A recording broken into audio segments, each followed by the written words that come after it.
야, 이에 잡아먹은 년아. 그 더러운 환자복 꼬락서니로 어딜 기어들어와. 당장 꺼져. 사산 사흘 만에 환자복 차림으로 태어난 저한테 시어머니가 던진 말입니다. 머리채를 잡혀 거실 바닥에 내동댕이 쳐지는데 아유, 시누이는 그걸 휴대폰으로 찍으면서 깔깔거리더라고요. 남편은 어머니가 오죽하면 그러시겠냐며 제 어깨를 거칠게 밀쳤고 시아버지는 시끄럽다며 골프 가방 메고 그대로 나가버렸습니다. 슬리퍼 한 짝에 환자복 차림으로 길바닥에 주저앉아 떨고 있던 그 순간 제가 5년 동안 침대 밑에 숨겨둔 작은 USB 하나가 떠올랐어요. 거기에 뭐가 들어있길래 며칠 뒤 시댁 네 식구가 전부 우리 집 마당에 무릎을 꿇었을까요? 빈손으로 쫓겨난 며느리의 통쾌한 복수극 지금 시작합니다. 새벽 4시였습니다. 아랫배를 송곳으로 찌르는 듯한 통증에 눈을 떴을 때 이불 위로 붉은 얼룩이 번지고 있었어요. 저는 떨리는 손으로 옆자리를 더듬었지만 남편의 자리는 차갑게 비어 있었습니다. 거실로 기어나가 119를 누르는 동안에도 시어머니 방문은 굳게 닫혀 있었죠. 산모님, 정신 차리세요. 아기 심장 소리 다시 한번 들어볼게요. 응급실 의사의 목소리가 멀리서 들려왔습니다. 차가운 젤이 배 위에 발리고 의료진들이 서로 눈빛을 주고받는 모습을 저는 천장의 형광등 너머로 흐릿하게 바라보았어요. 보호자분 연락은 되셨어요? 간호사가 조심스럽게 물었지만 저는 대답할 힘조차 없었습니다. 남편에게 건 전화는 28번 모두 음성사서함으로 넘어갔고 시어머니는 두 번째 신호가 가자마자 전화를 끊어버렸거든요. 산모님, 마음 단단히 잡수셔야 해요. 의사가 제 손을 잡으며 말했습니다. 유도분만으로 아기를 내보내야 합니다. 그 말이 무슨 뜻인지 알아듣는데 한참이 걸렸어요. 뱃속에서 28주를 함께 지낸 아이가 이미 심장을 멈췄다는 사실을 저는 그렇게 차가운 응급실 침대 위에서 혼자 받아들여야 했습니다. 분만실에서 나왔을 때 병실은 텅 비어 있었습니다. 1인실 천장의 격자 무늬를 세고 또 세며 사흘 밤낮을 보내는 동안 면회를 다녀간 사람은 단 한 명도 없었어요.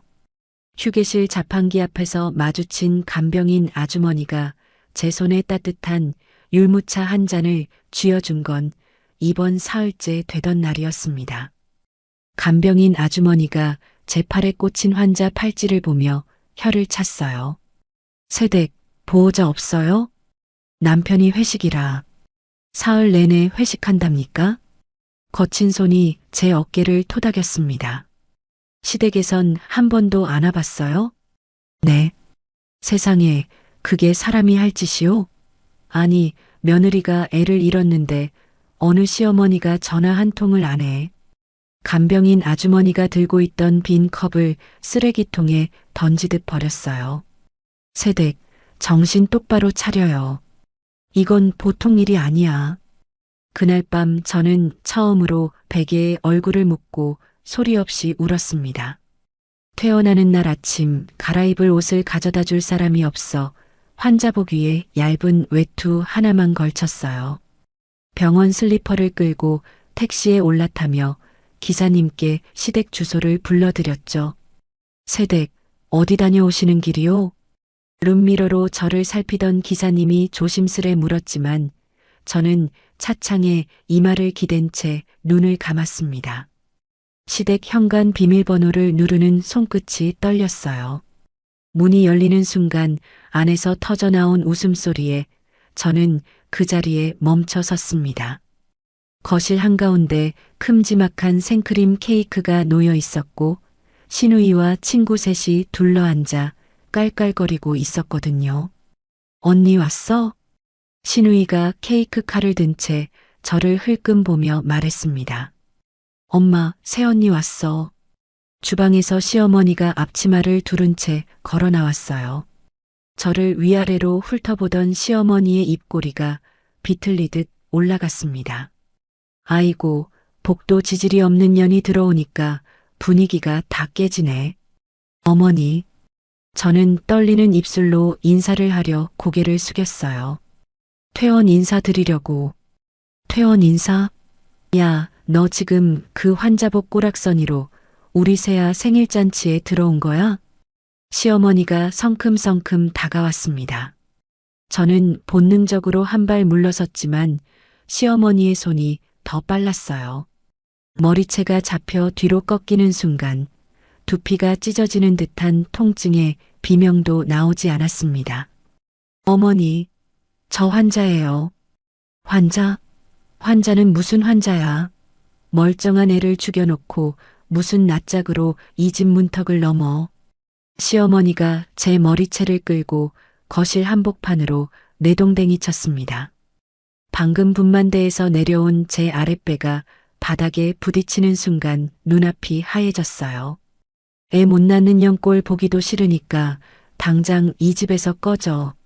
언니 잠깐만. 이거 찍어야겠다. 신우이가 휴대폰을 들이대며 친구들에게 속삭였습니다. 얘들아, 이거 SNS에 올리면 진짜 대박이지 않냐? 세아야, 그건 좀 너무한 거 아니야? 친구 하나가 머뭇거렸지만 신우이는 깔깔 웃기만 했어요. 그때 안방 문이 열리고 남편이 부스스한 얼굴로 걸어 나왔습니다. 저는 바닥에 엎드린 채 남편을 올려다봤어요. 여보, 나 좀. 남편이 제 어깨를 거칠게 밀치며 입을 열었습니다. 엄마가 오죽하면 그러시겠어. 너도 좀 적당히 해. 여보, 나 사흘 전에 우리 아기. 그 얘기 좀 그만해. 듣기 싫으니까. 남편의 눈이 저를 비껴 천장 어딘가를 향했어요. 그때 안방에서 시아버지가 골프 가방을 어깨에 메고 나왔습니다.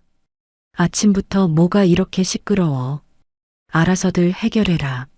시아버지는 저와 눈을 한 번도 마주치지 않고 그대로 신발을 신었어요. 현관문이 쾅 닫히는 소리가 났습니다. 안 나가? 내가 직접 끌어내야겠어? 시어머니가 다시 제 팔을 잡아 일으켜 세웠어요. 저는 비틀거리며 슬리퍼를 끌고 현관으로 떠밀렸습니다.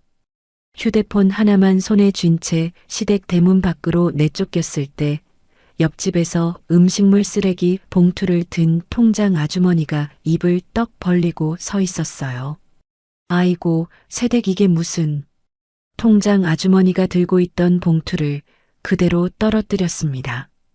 대문 안쪽에서 시어머니의 목소리가 또 한 번 터져 나왔어요. 동네 창피하게 거기 서 있지 말고 꺼지라니까. 저는 한 발짝도 움직이지 못한 채 길바닥에 그대로 주저앉았습니다. 5월의 햇살은 따가운데 환자복 안으로 파고드는 바람은 차가웠어요. 떨리는 손으로 휴대폰을 들었을 때 누구를 부를 수 있을지 한참을 망설였습니다. 엄마를 부르면 그 자리에서 쓰러지실 것 같았고 아빠를 부르기엔 사위 집에 대고 큰 소리 치실 분이 아니셨거든요. 저는 결국 오빠의 번호를 눌렀습니다. 신호가 한번 울리기도 전에 오빠가 전화를 받았어요. 지원아, 오빠 나 좀. 목소리가 갈라져 더 이상 나오지 않았습니다. 어디야? 오빠의 목소리가 평소와 달리 낮게 내려앉아 있었어요. 시댁 앞 길바닥에. 지원아, 들어. 지금 그 자리에서 한 발자국도 움직이지 마. 오빠 30분 안에 갈게. 전화가 끊겼습니다. 저는 무릎을 끌어안고 시댁 담벼락에 등을 기댔어요. 통장 아주머니가 머뭇거리며 다가왔습니다. 새댁, 우리 집에 잠깐 들어가서. 아니에요. 오빠 와요. 아이고, 그래도. 통장 아주머니가 본인이 입고 있던 카디건을 벗어 제 어깨에 둘러주셨어요. 따뜻한 체온이 어깨에 닿는 순간 참았던 눈물이 터져 나왔습니다. 정확히 28분 만에 오빠의 검은 세단이 골목 안으로 들어왔어요. 차에서 내린 오빠가 저를 보더니 잠시 그 자리에 멈춰 섰습니다. 오빠의 턱 근육이 꿈틀거리는 게 멀리서도 보였어요. 오빠가 천천히 다가와 제 앞에 무릎을 굽혔습니다. 지원아, 일어날 수 있겠어? 오빠, 괜찮아. 오빠 왔어. 오빠는 저를 바로 일으키지 않았어요. 대신 양복 안주머니에서 휴대폰을 꺼내 시댁 현관, 대문, 바닥에 떨어진 제 슬리퍼 한 짝, 환자복 차림의 저를 모든 각도에서 찍기 시작했습니다. 오빠 뭐해? 기록. 오빠의 목소리가 칼날처럼 차가웠어요. 오빠가 통장 아주머니께 정중히 고개를 숙였습니다. 실례지만 오늘 보신 일에 대해서 잠깐 말씀해 주실 수 있을까요? 아이고, 그럼요. 내가 처음부터 끝까지 다 봤어요. 며느리를 환자복 입혀서 끌어내는데 오빠가 휴대폰 녹음 버튼을 누른 채 통장 아주머니의 말을 차분히 받아 적었어요. 진술이 끝나자 오빠가 명함 한 장을 건넸습니다. 혹시 나중에 다시 한번 여쭐 수도 있는데 그때도 부탁드리겠습니다. 당연하지요. 이런 일은 그냥 넘기면 안 돼요. 오빠가 그제야 제게 손을 내밀었어요. 저는 오빠의 손을 잡고 천천히 일어섰습니다. 오빠가 자기 양복 재킷을 벗어 제 어깨에 덮어주고 슬리퍼가 벗겨진 발을 한참 내려다봤어요. 지원아. 응. 오빠가 미안하다. 진작에 말렸어야 했는데. 오빠 잘못 아니야. 차 뒷좌석에 저를 태우고 오빠가 운전석에 앉았습니다. 시동을 거는 오빠의 손등에 핏줄이 도드라져 있었어요. 차가 출발하자 저는 차창에 머리를 기댔습니다. 결혼식 날 한복을 곱게 차려입고 시어머니께 패백을 올리던 제 모습이 떠올랐어요. 대출을 받아 안으며 활짝 웃던 시어머니의 얼굴이 오늘 아침 제 머리채를 잡던 그 얼굴과 겹쳐졌습니다. 신혼 첫날 새벽 5시에 시어머니가 안방 문을 두드리며 며느리는 일찍 일어나는 거라고 했던 목소리도 임신 사실을 알렸을 때 손주가 아들이 아니면 어쩌냐며 한숨을 쉬던 표정도 모두 한 장면처럼 흘러갔어요. 오빠, 응, 나 결혼 1년 차 때부터 천천히 얘기해. 집에 가서 오빠가 룸미러로 저를 한번 보고는 다시 앞을 봤습니다. 엄마한테는 뭐라고 말씀드리지? 오빠가 다 얘기할게. 지원이 너는 일단 좀 자둬. 저는 고개를 끄덕이며 눈을 감았어요. 차창 밖으로 햇살이 들어오는데 손끝은 여전히 얼음장 같았습니다. 친정으로 가는 1시간 동안 저는 단 한마디도 더하지 않았어요. 다만 입술 안쪽을 지그시 깨물며 침대 밑 작은 상자 속에 묻어둔 USB 하나를 떠올리고 있었습니다. 친정 대문 앞에 차가 멈춰 섰을 때 저는 차창 밖을 차마 바라볼 수가 없었어요. 마당 한가운데 엄마가 앞치마를 두른 채 그대로 서 계셨거든요.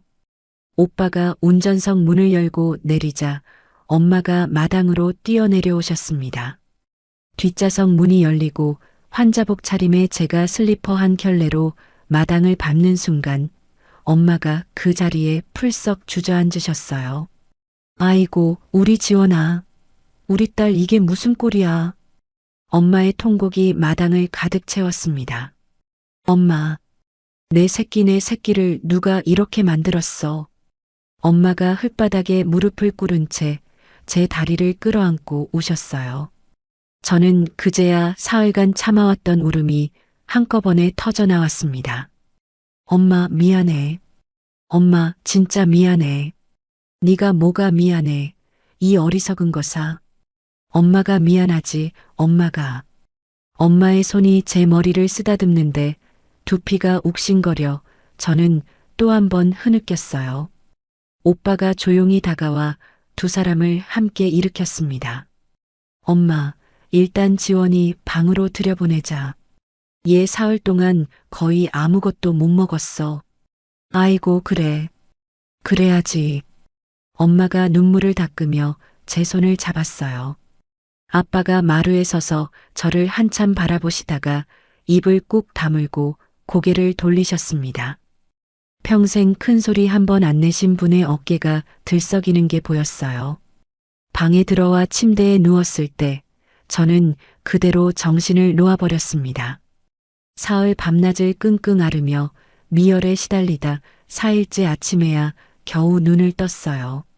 엄마가 따뜻한 미역국 한 그릇을 들고 머리맡에 앉아 계셨습니다.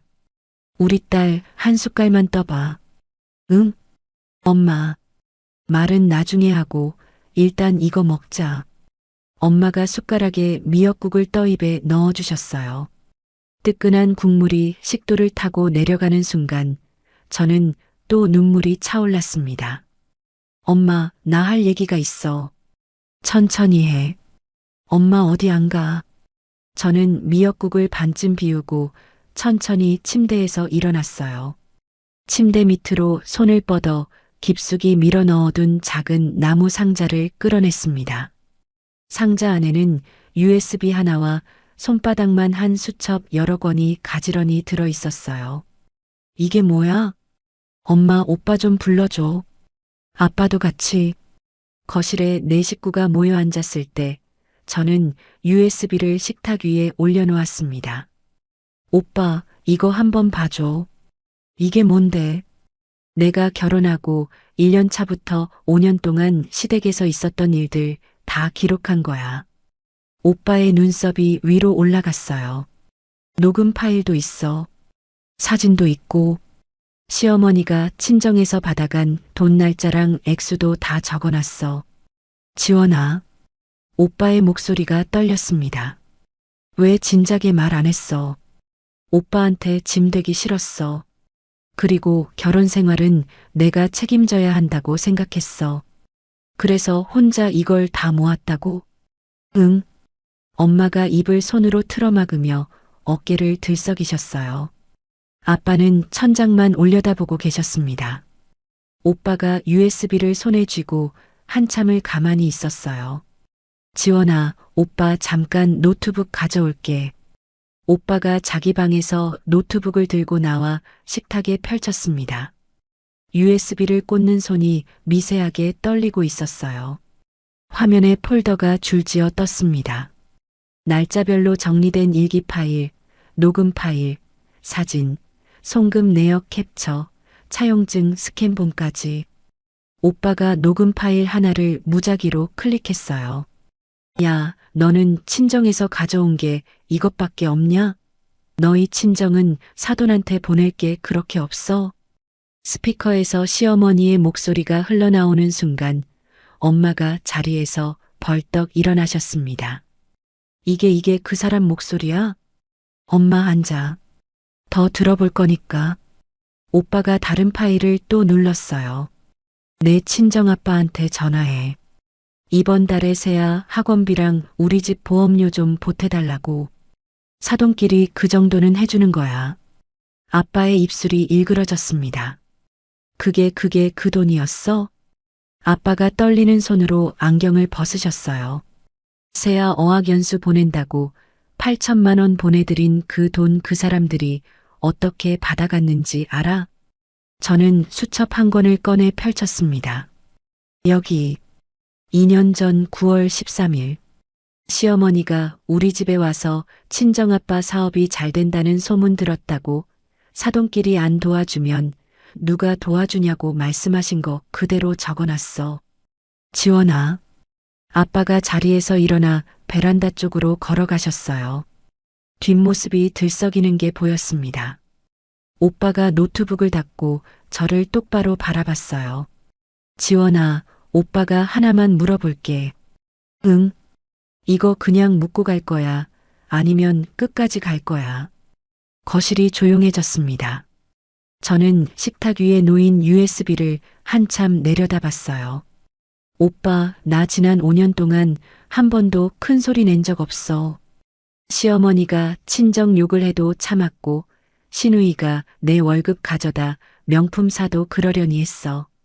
근데 우리 아기까지 그렇게 보내고 환자복 입은 나를 머리채 잡아 내던지는데 옆에서 시누이가 그걸 휴대폰으로 찍으면서 깔깔거리는 거 보고 목이 메었지만 저는 끝까지 말을 이었습니다. 끝까지 갈래. 오빠가 천천히 고개를 끄덕였어요. 알았어. 오빠 오늘 밤 후배 한 명 부를게. 후배? 형사사건 잘 보는 변호사야. 정혜린이라고. 이런 일은 혼자 다루는 거 아니야.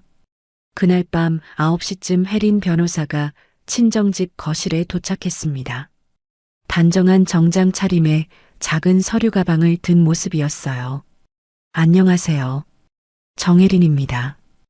혜린 변호사가 저를 향해 정중히 고개를 숙였습니다. 많이 힘드셨을 텐데 이렇게 뵙게 돼서 죄송합니다. 아니에요. 와주셔서 감사합니다. 세 사람이 식탁에 둘러앉아 자료를 펼쳤어요. 혜린 변호사가 일기 파일을 한 장씩 넘기며 입을 다물지 못했습니다. 선배님, 이거 단순 가정사가 아닌데요. 그래. 폭언, 폭행, 거기다가 친정에서 가져간 돈 용처까지 형사로도 민사로도 다 걸 수 있어요. 오빠가 팔짱을 끼며 노트에 뭔가를 적기 시작했어요. 지원아, 시간이 좀 걸릴 거야. 마음 단단히 먹어. 응.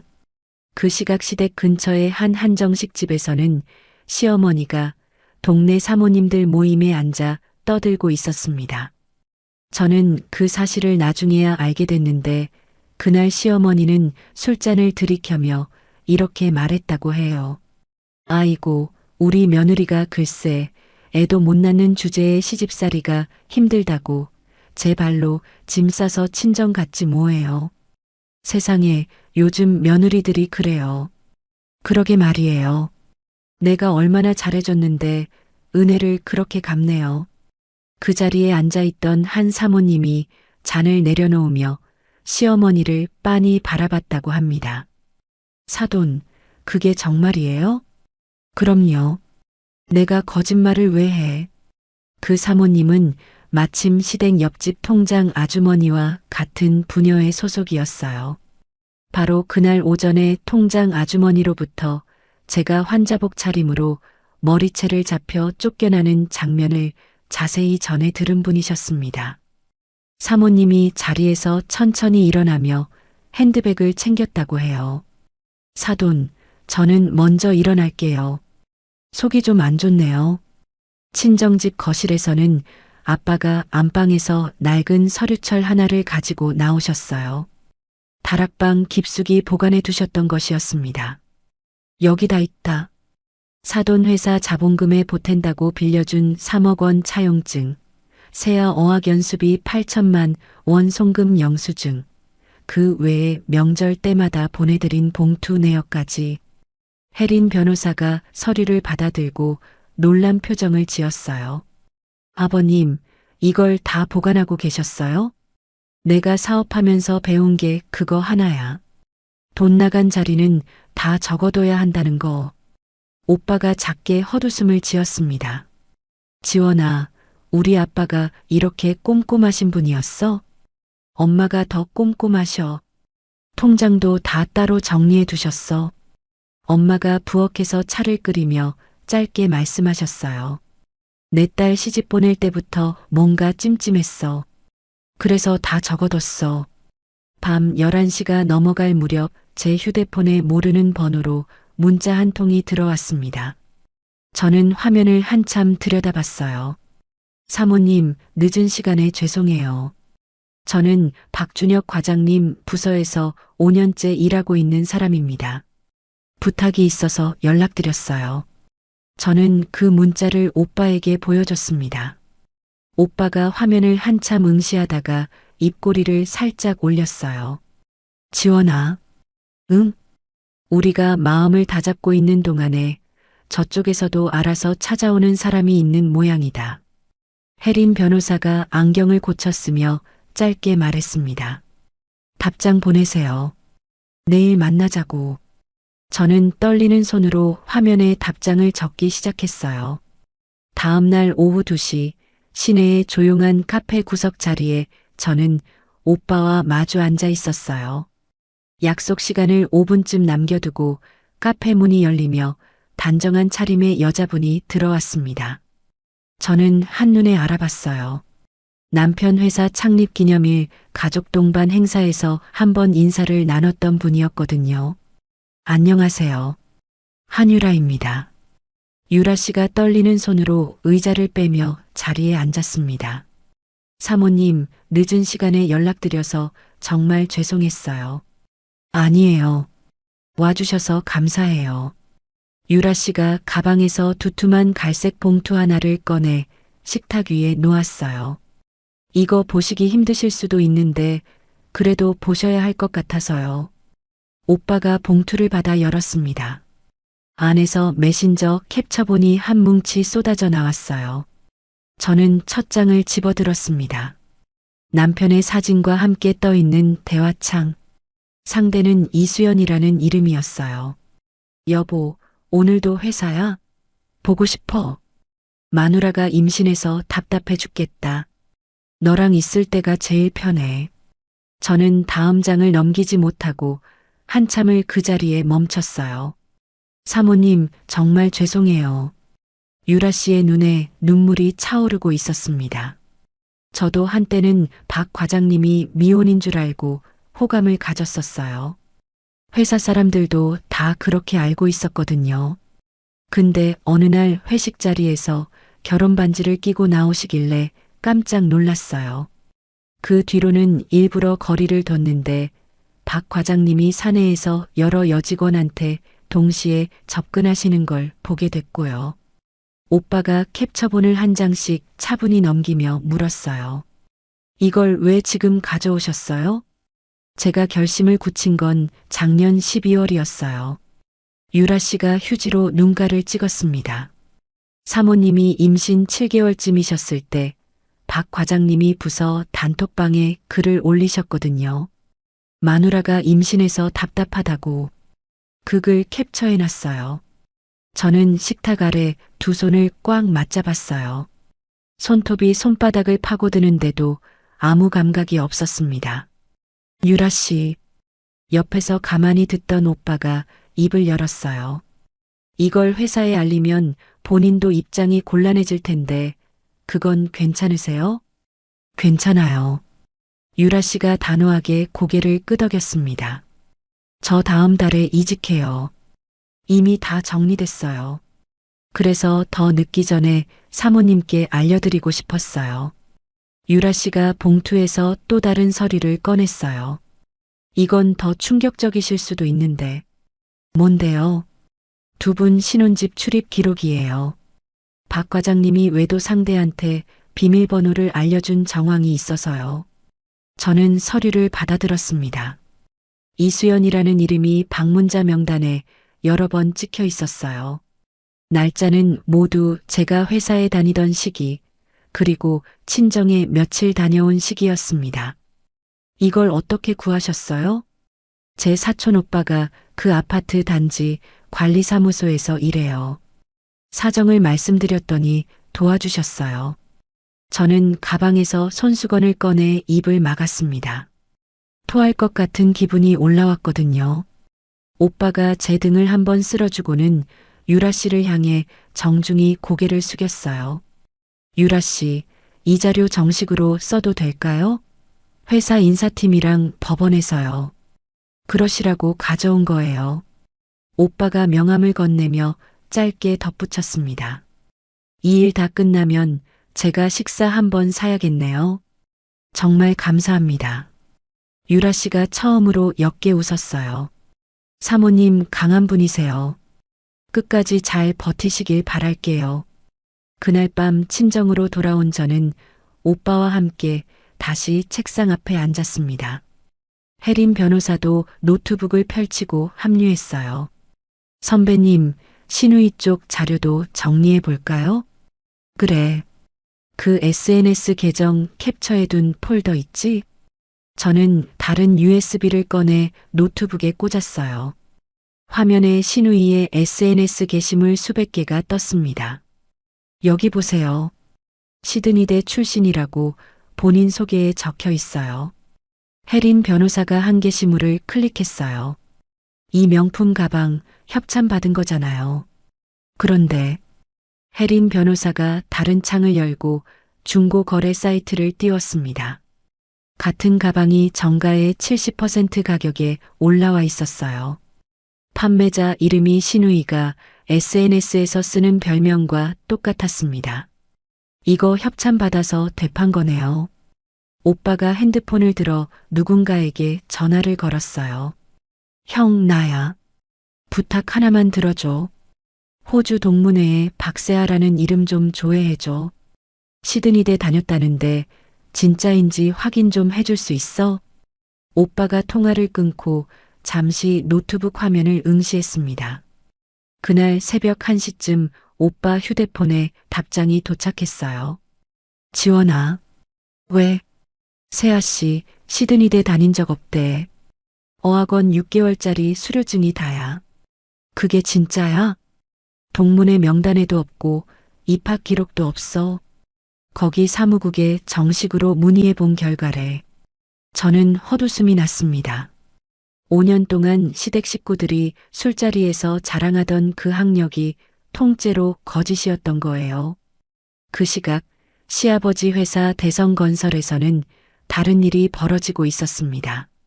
저는 그 사실을 사흘 뒤에야 오빠에게 전해 들었어요.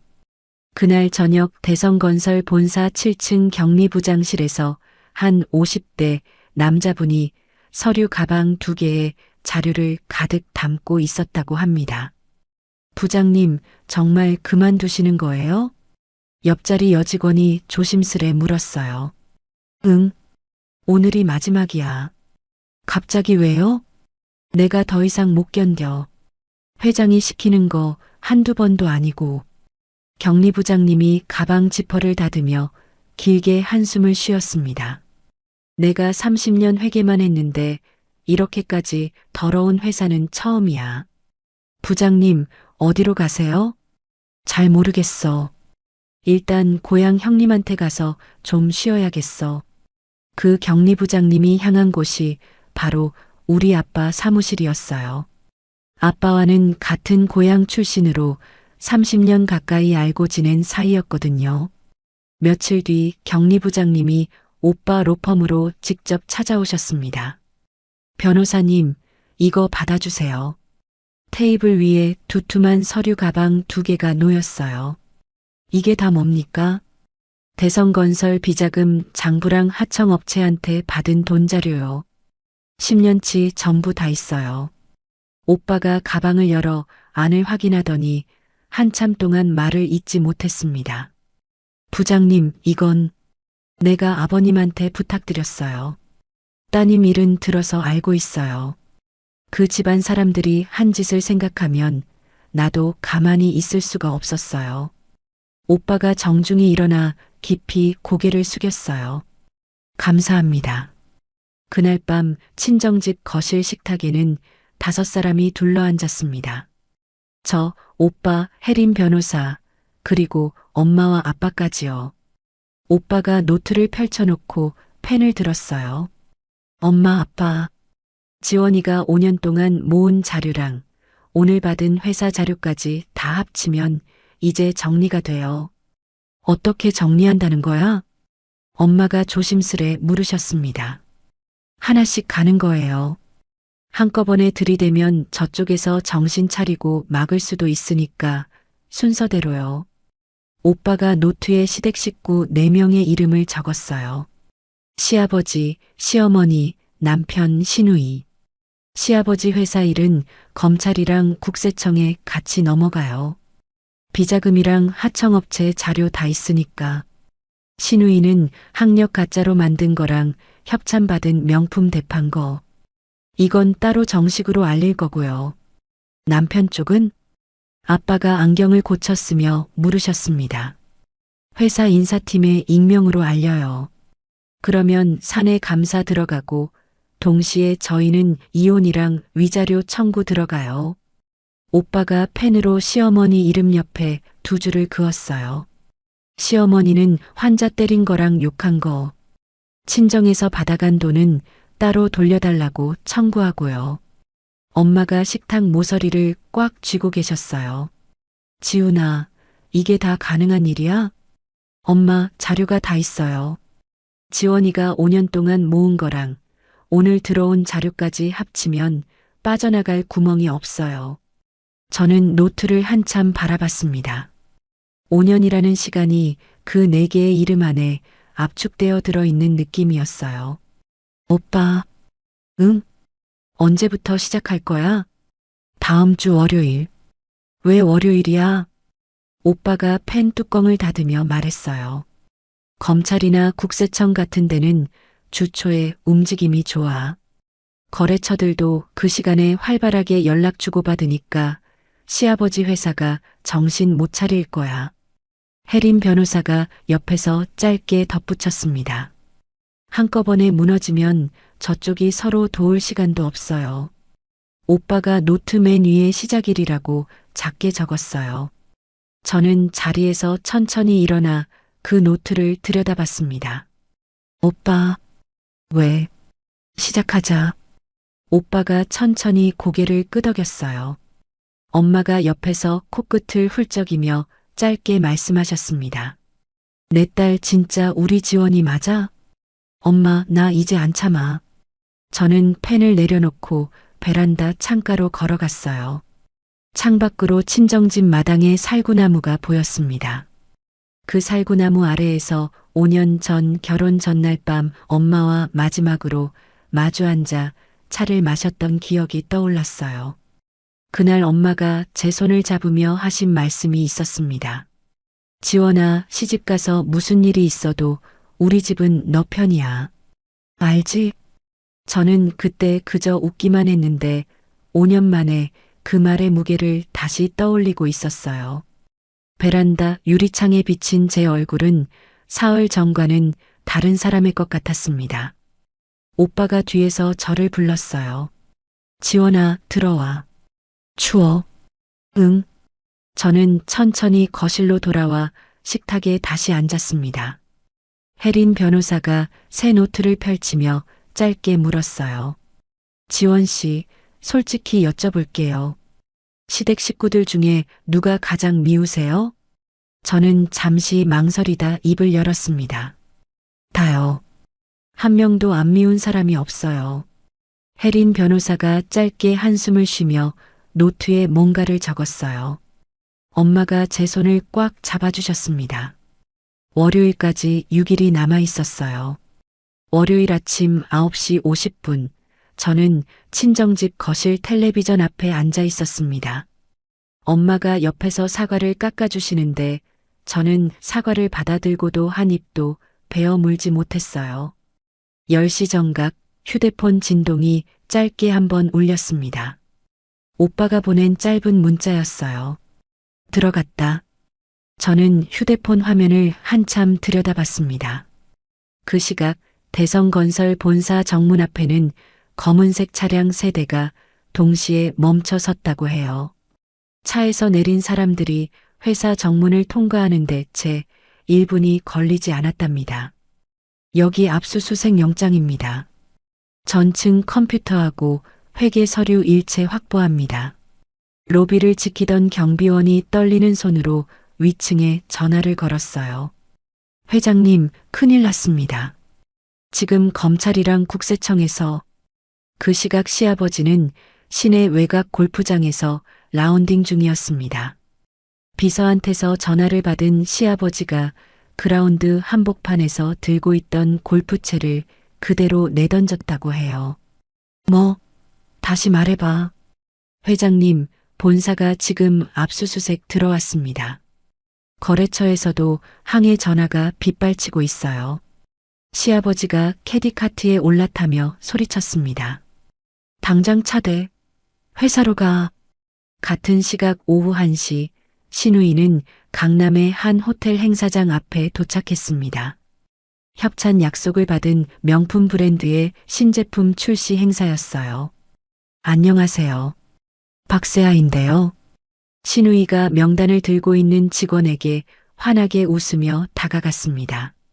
직원이 명단을 위아래로 훑어보더니 신우이를 잠시 가로막았어요. 세아님, 죄송하지만 잠시만 기다려 주시겠어요? 본사에서 확인하고 있는 게 있어서요. 네. 무슨 확인이요? 학력 관련해서 내부 확인이 끝날 때까지 입장이 어려울 것 같습니다. 신우이의 얼굴이 그 자리에서 굳었습니다. 무슨 소리예요? 저 시드니대 출신이라고 다 말씀드렸잖아요. 본사에서 그 부분을 다시 확인해 달라고 요청이 와서요. 죄송합니다. 뒤에서 줄을 서 있던 다른 인플루언서들과 패션지 기자들의 시선이 일제히 신우이에게 쏠렸어요. 누군가 휴대폰을 들어 그 장면을 찍기 시작했습니다. 잠깐만요. 이거 뭐 하시는 거예요? 신우이가 직원의 팔을 붙잡고 매달렸지만 직원은 단호하게 손을 빼냈습니다. 세아님, 행사장 입구에서 소란 피우시면 안 됩니다. 일단 돌아가 주세요. 저 협찬받기로 다 약속됐다고요. 그 부분도 다시 검토 들어갔습니다. 신우이가 결국 행사장 앞 도로변까지 떠밀려 나왔어요. 뒤에서 누군가 휴대폰 카메라를 들이대며 따라왔습니다. 그 영상은 행사가 끝나기도 전에 SNS에 올라갔어요. 3시간 만에 조회수 50만이 넘어갔고 시드니대 가짜 학력이라는 단어가 실시간 검색어 1위에 떴습니다. 같은 시각 남편은 회사 자기 자리에 앉아 평소처럼 업무를 보고 있었어요. 사내 메신저로 인사팀 부장의 호출이 떴습니다. 박 과장, 잠깐 12층 회의실로 좀 와주세요. 남편이 미간을 살짝 찌푸리며 자리에서 일어났어요. 12층 회의실 문을 열고 들어가는 순간 남편은 발걸음을 멈췄습니다. 긴 테이블 끝에 인사팀 부장과 감사팀장이 나란히 앉아 있었거든요. 박 과장 앉아요. 부장의 목소리가 평소와 달리 차가웠습니다. 남편이 자리에 앉자 테이블 위로 두툼한 봉투 하나가 미끄러져 왔어요. 이거 한번 봐요. 남편이 봉투를 열고 안에 든 자료를 꺼냈습니다. 이수영과 주고받은 메신저 캡처본, 호텔 영수증, 신혼집 출입 기록. 남편의 손이 그 자리에서 굳었어요. 이게 어디서 나온 겁니까? 익명 제보로 들어왔어요. 자료가 너무 자세해서 회사 차원에서 확인 들어갔는데 박 과장이 직접 인정하시는 게 빠르겠네요. 감사팀장이 안경을 고쳤으며 말했습니다. 박 과장, 사규 알지요? 사내 부적절한 관계는 인사위원회 회부 사안입니다. 부장님, 잠깐만요. 이건 오늘부로 대기 발령입니다. 본인 자리 정리하고 인사팀 통해서 추후 통보 기다리세요. 남편이 자리에서 일어서려는데 다리에 힘이 풀려 다시 주저앉았어요. 부장이 자리에서 일어나며 마지막 한마디를 덧붙였습니다. 이수연 씨도 오후에 별도로 면담 잡혔어요. 본인이 알아두세요. 같은 시각 시어머니는 시내 백화점 명품관에서 새 가방을 고르고 있었어요. 저녁에 동네 사모님 모임이 있는 날이었거든요. 휴대폰 진동이 울리는데도 시어머니는 거울 앞에서 가방을 들어보느라 받지 않으셨습니다. 남편이 다급하게 건 전화 7통, 신우이가 울면서 건 전화 5통이 모두 부재중으로 떴어요. 저녁 7시 시어머니가 평소처럼 단골 카페에 도착했을 때 분위기가 이상했습니다. 사모님 5분이 둘러앉아 있던 자리가 평소와 달리 조용했거든요. 아이고, 다들 왔네. 내가 좀 늦었지요? 시어머니가 환하게 웃으며 자리에 앉으셨어요. 사모님 한 분이 어색하게 헛기침을 했습니다. 사돈, 오늘 뉴스 보셨어요? 무슨 뉴스요? 대성건설 압수수색 들어갔다고 속보 뜨던데. 시어머니의 얼굴이 그 자리에서 하얗게 변했어요. 그게 무슨 소리예요? 인터넷에 다 나와 있어요. 그리고 따님 영상도. 무슨 영상이요? 사모님이 휴대폰을 시어머니 앞으로 밀어 보여드렸습니다.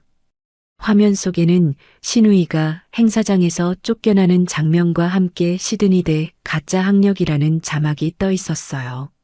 시어머니가 휴대폰을 떨어뜨릴 뻔하며 자리에서 벌떡 일어났습니다. 이게 어떻게 된 거야? 우리 새아가 왜 거기서? 사돈, 진정하세요. 진정이 되겠어요? 우리 아들 회사에선 또 뭔 일이 있다는 거예요? 다른 사모님이 조심스레 입을 열었습니다. 아드님이 회사에서 대기 발령 받았다는 얘기도 돌아요. 시어머니가 그대로 의자에 털썩 주저앉으셨어요. 사모님들이 슬그머니 자리에서 일어나기 시작했습니다. 사돈, 저는 갑자기 일이 생겨서요. 저도요. 다음에 또 봬요. 한 분 한 분 자리를 뜨더니 결국 시어머니 혼자 텅 빈 테이블에 남으셨어요. 시어머니가 떨리는 손으로 휴대폰을 들고 제 번호를 누르기 시작했습니다. 그날 저녁 친정집 거실 소파에 앉아 텔레비전을 보던 저는 휴대폰을 일부러 꺼두고 있었어요. 엄마가 따뜻한 유자차 한 잔을 가져다 주셨습니다. 지원아, 시댁 쪽에서 계속 전화 오는 거 아니야? 올 거야, 엄마. 47통이 와도 나는 안 받을 거야. 아이고, 내 딸. 오빠가 거실로 들어오며 손에 든 휴대폰을 흔들었어요. 지원아, 뉴스 떴다. 저녁 9시 뉴스에서 자막이 흘러갔습니다. 중견 건설사 대성건설, 비자금 조성 혐의로 회장 입건. 그 화면을 보는 순간 저는 5년 동안 가슴 한구석에 박혀있던 무거운 돌멩이 하나가 조용히 빠져나가는 느낌을 받았어요. 엄마. 응? 나 5년 만에 처음으로 숨이 좀 쉬어져. 엄마가 제 어깨를 가만히 감싸 안으셨습니다. 오빠가 텔레비전 리모컨을 내려놓으며 짧게 말했어요. 내일 아침 시댁 식구들 단톡방 한번 봐봐. 왜? 가족이 무너질 때 제일 먼저 보이는 게 그거야. 저는 휴대폰을 꺼냈다가 다시 망설였습니다. 오빠가 슬쩍 웃었어요. 천천히 봐. 지원이 너 마음 준비될 때. 저는 결국 단톡방을 열어봤습니다. 시아버지가 새벽에 올린 메시지가 가장 위에 있었어요. 회사가 박살났다. 변호사 알아봐라. 그 아래로 신우이가 길게 올린 메시지가 떠 있었습니다. 엄마 때문에 내 인생 끝났어. 영상이 어디까지 퍼졌는지 알아? 행사 다 잘렸어. 협찬 다 끊겼다고. 세아야, 엄마 지금 그럴 정신 없다. 엄마는 매번 그래. 나한테 신경 한 번을 안 써. 닥쳐. 지금 누가 누구한테 큰 소리야. 남편이 그 사이로 짧게 한 줄을 던졌어요. 지원이 어디 있냐? 연락이 안 된다. 그 메시지를 본 순간 저는 작게 웃음이 났습니다. 5년 동안 결혼 생활을 하면서 남편이 저를 찾는 메시지는 늘 회식 핑계나 늦은 귀가 변명이 따라붙던 것이었거든요. 처음으로 남편이 진심으로 저를 찾고 있다는 느낌이 들었는데 정작 저는 아무 마음도 들지 않았어요. 저는 단톡방에서 조용히 나갔습니다. 엄마가 옆에서 제 얼굴을 살피셨어요. 지원아, 괜찮아? 응, 엄마. 괜찮아. 진짜 괜찮아. 오빠가 자기 휴대폰을 보며 짧게 말했습니다. 내일 아침에 시댁 사람들 찾아올 거야. 어떻게 알아? 그 집안이 무너지면 가장 먼저 매달릴 곳이 어디겠어. 친정밖에 없잖아. 저는 거실 창문 너머로 캄캄한 마당을 바라봤어요. 밤바람에 살구나무 가지가 흔들리고 있었습니다. 엄마가 제 손을 잡으며 짧게 말씀하셨어요. 내일은 엄마가 먼저 마당에 나가 있을게. 엄마. 왜? 고마워. 엄마가 제 머리를 가만히 쓰다듬어 주셨습니다. 저는 그날 밤 5년 만에 처음으로 약 없이 잠이 들었어요. 다음 날 아침 9시였습니다. 저는 친정집 안방에서 막 세수를 마치고 거울 앞에 앉아 머리를 빗고 있었어요. 마당 쪽에서 자동차 멈추는 소리가 들렸습니다. 이어서 엄마의 짧은 목소리가 거실 너머로 흘러들어왔어요. 지훈아, 왔다. 왔어. 저는 빗을 내려놓고 천천히 거실로 나갔습니다. 오빠가 이미 거실 창가에 서서 마당 쪽을 내려다보고 있었어요. 누가 왔어? 보면 알아. 저는 오빠 옆에 서서 창밖을 봤습니다. 검은색 세단 한 대가 친정집 대문 앞에 멈춰 서 있었어요. 운전석에서 내린 사람은 다름 아닌 시어머니였습니다. 평소처럼 화려한 차림이 아니라 검은 정장에 화장기 없는 얼굴이었어요. 뒷자리 문이 열리고 남편과 시누이가 차례로 내렸습니다. 남편은 양복을 입었지만 넥타이는 매지 않은 채였고 시누이는 모자를 푹 눌러쓰고 마스크까지 끼고 있었어요. 시아버지는 안 왔네. 오빠가 짧게 말했습니다. 검찰 조사 잡혀 있어? 못 오는 거지. 엄마가 앞치마를 두른 채 마당으로 먼저 내려가셨어요. 저는 거실 창문 너머로 그 모습을 지켜봤습니다. 대문 앞에서 시어머니가 떨리는 손으로 마당 안쪽을 향해 고개를 숙였어요. 사돈 잠깐만 들어가도 될까요? 엄마가 마당 한가운데서 단호하게 손을 들어 막으셨습니다. 거기서요. 이 집 마당에 발 들이지 말아요. 사돈. 우리 딸 환자복 차림으로 길바닥에 내던지신 분이 무슨 낯짝으로 여기까지 오셨어요. 엄마의 목소리가 마당 가득 울렸어요. 평생 큰 소리 한 번 안 내시던 엄마였습니다. 저는 그 자리에서 가슴이 뭉클해졌어요. 시어머니가 그대로 대문 안쪽 흙바닥에 무릎을 꿇었습니다. 사돈, 한 번만, 우리 며느리 한 번만 보게 해주세요. 부탁이에요. 우리 며느리가 아니라 내 딸이에요. 며느리는 그 댁에서 머리채 잡혀 쫓겨난 그날로 끝났어요. 남편이 어머니 옆에 따라 무릎을 꿇으며 입을 열었어요. 장모님, 제가 잘못했습니다. 어머니랑 분가해서 새로 시작하려고요. 지원이 한 번만 만나게 해주세요. 엄마가 남편을 차갑게 내려다보셨습니다. 박서방, 자네는 우리 딸이 사흘 동안 병원에서 혼자 우리 아기 보낼 때 어디 있었어? 우리 아기 심장 멈췄을 때 자네는 어디서 누구랑 있었어? 남편이 고개를 푹 떨궜어요. 시누이가 그 옆에서 마스크 안쪽으로 흐느끼기 시작했습니다. 새언니, 새언니 어디 있어? 그 영상 좀 내리게 해줘. 나 진짜 죽을 것 같아. 엄마가 시누이를 향해 차갑게 말씀하셨어요. 세아 씨, 그 영상 우리 지원이가 올린 거 아니에요. 행사장에 있던 기자가 올린 거예요. 우리한테 와서 매달릴 일이 아니지요. 새언니, 그래도 한 번만 부탁할게. 저는 그 순간 거실 창가에서 한 발 뒤로 물러섰습니다. 남편의 양복 안주머니에서 휴대폰이 계속 진동하고 있는 게 멀리서도 보였어요. 화면을 흘깃 들여다본 순간 그 이름 세 글자가 또렷이 떴습니다. 이수연. 남편이 어머니 옆에 무릎을 꿇고 사정하는 그 순간에도 외도 상대의 전화가 계속 울리고 있었던 거예요. 저는 짧게 한 번 숨을 고른 뒤 엄마 쪽으로 걸어갔습니다. 엄마가 저를 돌아보셨어요. 지원아, 들어가 있어. 엄마가 정리할게. 아니, 엄마, 내가 직접 마무리할게. 저는 카디건을 챙겨 입고 천천히 마당으로 내려갔어요. 신발을 신는 동안 손이 떨리지 않는 게 스스로도 신기했습니다. 마당 흙을 밟는 순간 시어머니가 무릎으로 기듯이 다가왔어요. 지원아, 한 번만, 어미 한 번만 봐줘. 어머니. 저는 시어머니를 똑바로 내려다봤습니다. 마지막으로 어머니라고 부를게요. 시어머니의 얼굴이 일그러졌어요. 지원아, 그게 무슨 소리야? 우리가 무슨 사이인데? 우리 사이가 어떤 사이였는지는 어머니가 그날 아침에 다 말씀해 주셨잖아요. 저는 가지고 나온 갈색 봉투 3개를 마당 한가운데 작은 평상 위에 차례로 올려놓았습니다.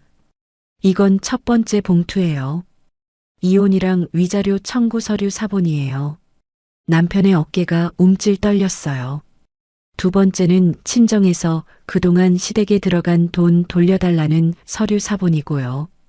엄마가 옆에서 짧게 숨을 들이쉬셨습니다. 세 번째는 어머니를 폭행이랑 욕설로 정식 고소한 서류 사본이에요. 시어머니가 떨리는 손으로 봉투를 받아들었어요. 지원아, 이게 다 무슨 소리야? 너 지금 어미한테 이러는 거야? 정식 송달은 변호사 사무실에서 따로 갈 거예요. 이건 그냥 미리 보시라고 드리는 거고요. 신우이가 봉투 옆에서 무너지듯 주저앉으며 흐느끼기 시작했습니다.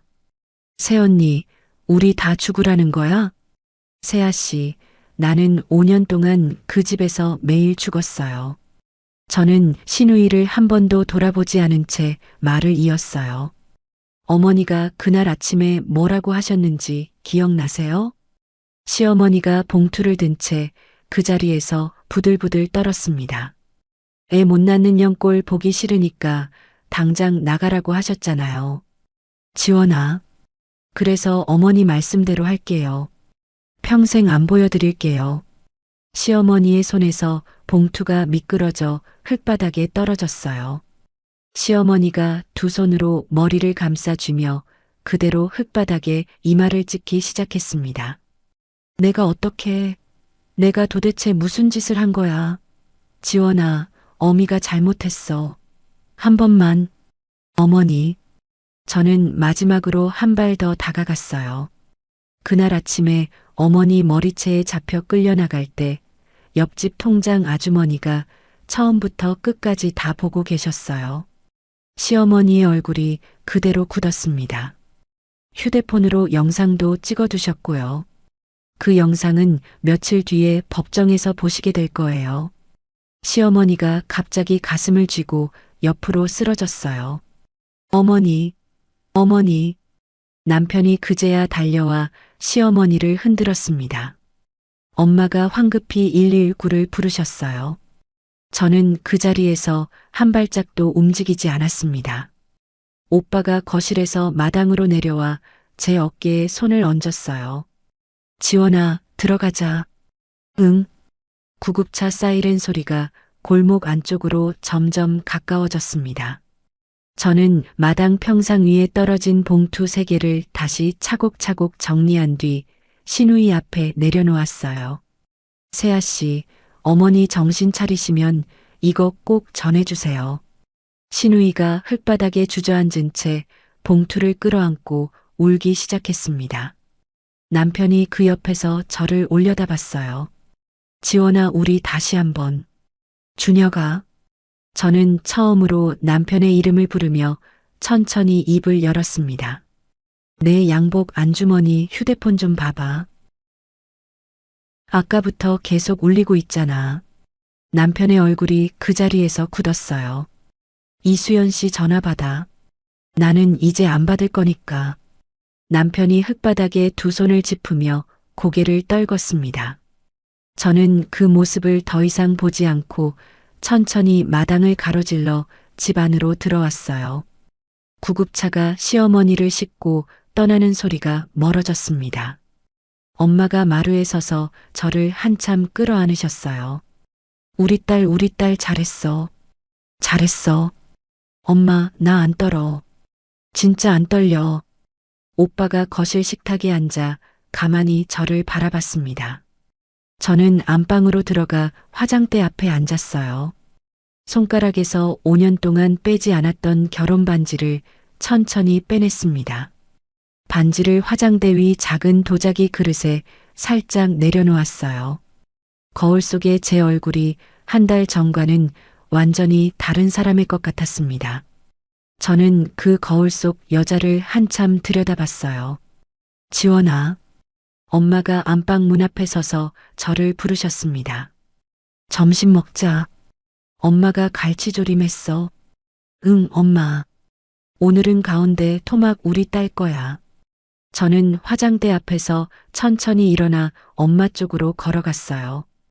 대문 밖에서는 남편이 아직도 흙바닥에 두 손을 짚은 채 일어나지 못하고 있다는 걸 거실 창문 너머로 흘낏 봤지만 저는 더 이상 그쪽을 돌아보지 않았습니다. 식탁에 갓 지은 흰쌀밥이 김을 모락모락 피우고 있었어요. 엄마가 갈치조림에서 가운데 토막을 정성스레 떠 제 밥그릇 위에 올려주셨습니다. 저는 젓가락을 들었어요. 5년 만에 처음으로 누구의 눈치도 보지 않고 가운데 토막을 입에 넣었습니다. 뜨끈한 밥과 짭조름한 양념이 입안에 퍼지는데 저는 그 맛 하나가 그렇게 서럽게 그리웠다는 걸 그제야 알게 됐어요. 오빠가 맞은편에 앉아 짧게 말했습니다. 지원아, 다음 주에 법원 가야 해. 응, 알았어. 엄마가 옆에서 짧게 보태셨어요. 엄마도 같이 갈게. 저는 고개를 끄덕이며 다음 한 수를 떴습니다. 밥그릇이 비어갈 때쯤 시아버지 쪽 변호사한테서 연락이 왔다는 메시지가 오빠 휴대폰에 떴어요. 오빠가 휴대폰을 잠시 들여다보더니 다시 내려놓았습니다. 천천히 먹어. 일은 일이고 밥은 밥이야. 저는 다시 젓가락을 들었어요. 마당 밖에서는 차 시동 거는 소리가 멀어지고 있었습니다. 이혼 조정 첫 기일은 그로부터 3주 뒤였습니다.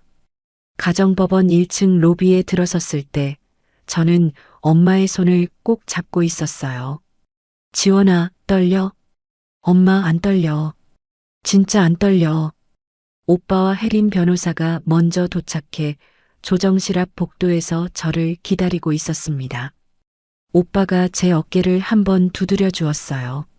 지원아, 안에서 무슨 말이 나와도 그냥 듣기만 해. 대답은 변호사가 다 할 거니까. 응.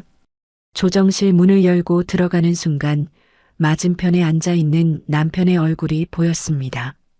3주 사이에 5kg는 빠진 것 같았어요. 수염도 제대로 깎지 못했고 양복은 어딘가 구겨져 있었습니다. 남편 옆에 앉은 변호사가 안경을 고쳤으며 일어났어요. 안녕하세요. 박준혁 씨 측 변호인 김성우입니다. 조정위원이 가운데 자리에 앉아 서류를 한번 훑어보셨습니다. 두 분 결혼하신 지 5년 되셨네요. 오늘은 양측 입장 한번 들어보겠습니다. 남편 측 변호사가 먼저 입을 열었어요. 위원님, 이 사건은 부부 사이에서 흔히 있을 수 있는 갈등이 좀 과하게 번진 사례라고 봅니다. 박준혁 씨도 깊이 반성하고 있고 가정을 회복할 의지가 있습니다. 저는 무릎 위에 올려둔 두 손을 살짝 맞잡았습니다. 혜린 변호사가 자료 봉투를 한번 정리하더니 천천히 일어났어요. 위원님, 부부 사이에 흔히 있을 수 있는 갈등이라고 하셨는데 제가 자료부터 차례로 제출드리겠습니다. 혜린 변호사가 첫 번째 자료를 조정위원 앞에 올려놓았습니다. 이건 박준혁 씨가 회사 후배 이수연 씨와 2년 동안 주고받은 메시지입니다. 호텔 영수증 7장도 함께 있습니다. 조정위원의 표정이 살짝 굳어졌어요. 남편이 자기 변호사 쪽으로 몸을 기울이며 뭔가 속삭였습니다. 두 번째는 신혼집 출입 기록입니다. 박준혁 씨가 외도 상대에게 부부 신혼집 비밀번호를 알려준 정황이 있고 이수연 씨가 서지원 씨가 없는 동안 신혼집을 여러 번 드나든 기록입니다. 남편 측 변호사가 헛기침을 하며 끼어들었어요. 위원님, 그 부분은 박준혁 씨도 직접 확인이 안 된 부분이 있어서. 세 번째 자료입니다. 혜린 변호사가 차분히 다음 서류를 올렸습니다. 박준혁 씨와 같은 부서 직원 한유라 씨의 진술서입니다. 박준혁 씨가 사내 단톡방에 부인이 임신해서 답답하다는 글을 직접 올린 캡처본도 함께 있습니다. 부인이 임신 7개월일 때 일이고요. 저는 그제야 살짝 고개를 들어 남편 쪽을 봤어요. 남편이 천장을 올려다보며 입술을 꽉 깨물고 있었습니다. 조정위원이 안경을 벗어 닦으며 잠시 침묵하셨어요. 마지막으로 영상 하나 보여드리겠습니다. 혜린 변호사가 노트북을 펼치고 화면을 조정위원 쪽으로 돌렸습니다. 저는 그 영상이 시작되는 순간 무릎 위에 손을 꽉 쥐었어요. 화면 속에는 환자복 차림의 제가 시댁 대문 안쪽에서 머리채를 잡힌 채 끌려 나오는 장면이 그대로 담겨 있었습니다. 옆집 통장 아주머니가 떨리는 손으로 찍어둔 그 짧은 영상이었어요. 애 못 낳는 년꼴 보기도 싫으니까 당장 이 집에서 꺼져. 스피커에서 시어머니의 목소리가 흘러나오는 순간 조정실 안이 그대로 얼어붙었습니다. 조정위원의 손이 멈췄어요. 남편이 두 손으로 얼굴을 가렸습니다. 영상이 끝나고 5초 정도 아무도 말을 잇지 못했어요. 조정위원이 천천히 안경을 다시 쓰셨습니다. 박준혁 씨, 이 장면 본 적 있으세요? 남편이 고개를 들지 못한 채 짧게 대답했어요. 박준혁 씨, 대답하세요. 직접 본 적은 그 자리에 있지 않으셨어요? 남편이 입술을 깨물며 고개를 끄덕였습니다. 조정위원이 길게 한숨을 쉬셨어요. 오늘 조정은 여기서 마무리하는 게 좋겠습니다. 정식 재판으로 넘기겠습니다. 남편 측 변호사가 자료를 챙기며 자기 의뢰인에게 짧게 속삭이는 소리가 제 자리에까지 들렸습니다. 박 과장님, 이건 그냥 합의 보시는 게 낫겠어요. 조정실을 나오는 복도에서 저는 한 번도 뒤를 돌아보지 않았어요. 엄마가 복도 끝 의자에서 일어나며 저를 끌어안으셨습니다. 우리 딸 잘했어. 잘했어.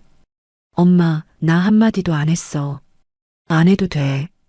자료가 다 말해줬잖아. 같은 주에 시아버지는 비자금 조성과 하청업체에서 돈 받은 혐의로 정식 재판에 넘어갔어요.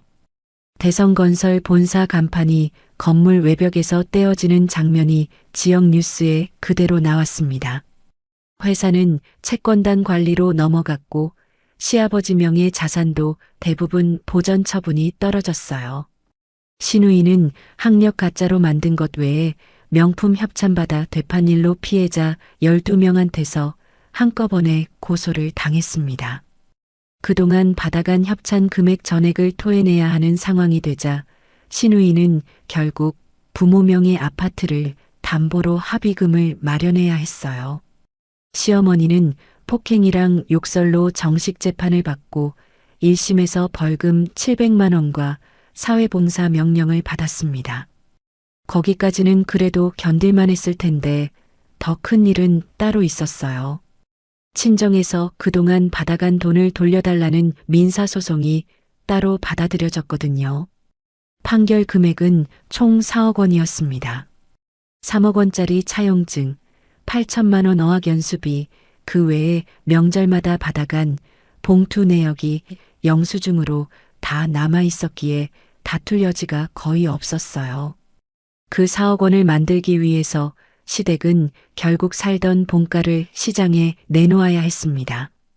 시어머니가 평생 자랑하던 골프 회원권과 명품 가방들이 중고 거래 사이트에 한꺼번에 올라온 사진이 동네 사모님들 단톡방에 그대로 돌았어요. 그 모임에서 시어머니의 이름은 그 무렵 이미 지워진 상태였습니다. 이혼본 재판 선고일은 한 달 뒤였어요. 저는 그날 아침 친정집 화장대 앞에서 한참을 거울을 봤습니다. 엄마가 안방 문 앞에서 짧게 말씀하셨어요. 우리 딸 옷 단정하게 입었네. 엄마, 나 떨리지 않아. 진짜로. 알지. 우리 지원이 강한 거 엄마가 제일 잘 알지. 법정에 들어섰을 때 남편은 이미 자리에 앉아 있었습니다. 3주 전보다 더 야위어 있었어요. 판사가 서류를 한번 훑어보시고 천천히 입을 열었습니다. 본 재판부는 다음과 같이 판결합니다. 저는 무릎 위에 가만히 두 손을 모았어요. 위자료 1억 5천만 원, 재산분할로 시어머니 명의로 옮겨져 있던 신혼집 환원, 정신적 손해배상 포함 총 3억 원을 박준혁은 서지원에게 지급하라.